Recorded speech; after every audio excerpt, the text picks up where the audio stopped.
I'm Cave Joel, and this is Comic Smack, the weekly comic book show where we take closer, more in-depth looks at the coolest and most happening comic storylines going on currently. And on today's show, after a long hiatus, we are going to be looking at The Dark Knight 3, The Master Race, issue number 3. So let's hop on in and see what happens next, shall we? So, as the comic opens, we actually get to spend some time with Old Man Bruce.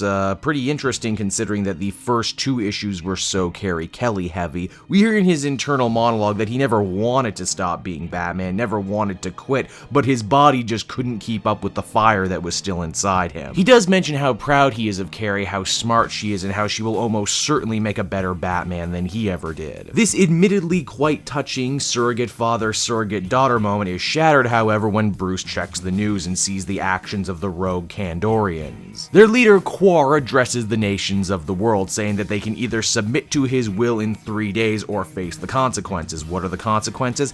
Well, he feeds his follower children seeds, and then they descend to Earth and explode. So yeah, for those of you playing along at home, a superpowered villain in Middle Eastern-esque robes just turned his followers into literal suicide bombers. Wow, you know, after those first 2 issues, I could be forgiven for thinking I wasn't reading a Frank Miller comic, and then just like that, boom, issue 3, it's a Frank Miller comic after all. The social commentary and the talking news heads also come back fast and furious this issue. We get not quite Donald Trump, not quite Fox and Friends, as well as a series of inane and misspelled tweets and text messages. My personal favorite being the tweet that more or less says hashtag not all Kryptonians. Batman and Carrie Kelly know they can't face this new threat on their own. They're going to need some help. They're going to need to go to someone they never thought they would go to, and that is Superman. They make a dangerous trek through the Arctic to his Fortress of Solitude, and Batman is kind enough to let us in on the secret of why Clark is in the ice right now. Apparently he did this to himself, a kind of self-imposed punishment for his many failures and shortcomings. At first it seems like Superman is comatose and won't be joining our 2 heroes to save the world. That is, however, until Carrie Kelly gets Superman's goat by saying that these are his people out there and the blood will be on his hands if he doesn't help. Moved by this speech, Superman very climactically breaks out of the ice and oh my god, this panel is amazing. Just look at it, the effects in the background and everything. Okay, you know what?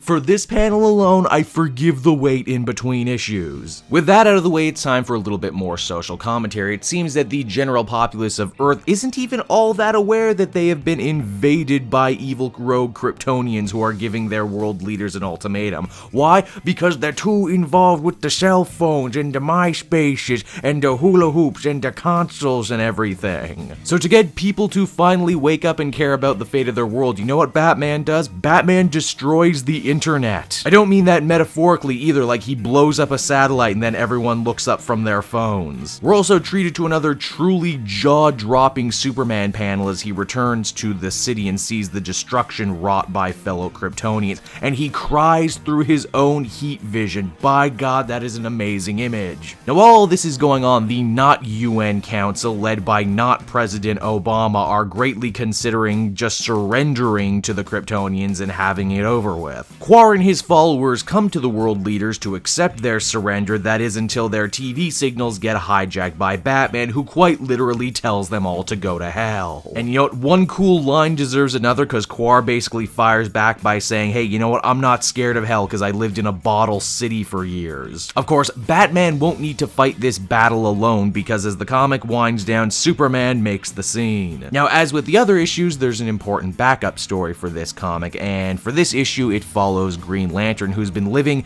more or less inside his ring in kind of an abstract dreamland. But when Hal's ring warns him about the dangers that have befallen Earth, Green Lantern decides to return, wherein he meets the wives of Quar. And this is where things get really weird. The wives assume that Green Lantern is some sort of god from the stars, and then asks if he will make them submit because they really want to submit for some reason. Given the fact that this whole exchange takes place in Egypt and the women are wearing, again as I mentioned previously, Middle Eastern-esque garb, is this Miller trying to make some sort of commentary on Islam? In the end, none of this really mattered because the women just laser vision off Hal's arm and leave him for dead. Yep, this is most definitely a Frank Miller killer comic we're reading. Dark Knight 3: The Master Race #3 is an issue that left me feeling pretty conflicted. On one hand, it has some of the best damn Superman imagery I think I've seen in a very, very long time. The social commentary was probably some of the strongest that it's been so far in the series, even if some of it did read like, "You damn kids, get off my lawn." There was also way more Millerisms in this issue, I felt, than Azzarello-isms. Now, it's not quite at the cringeworthy face-palming levels of something like Holy Terror or All-Star Batman and Robin, so I'm very grateful for that. Overall, I would give this one an 8.5 out of 10. Hey everyone, thanks so much for watching my newest video. I hope you enjoyed it, and I hope you'll feel like checking out some more videos I have on offer here at Cape Joel.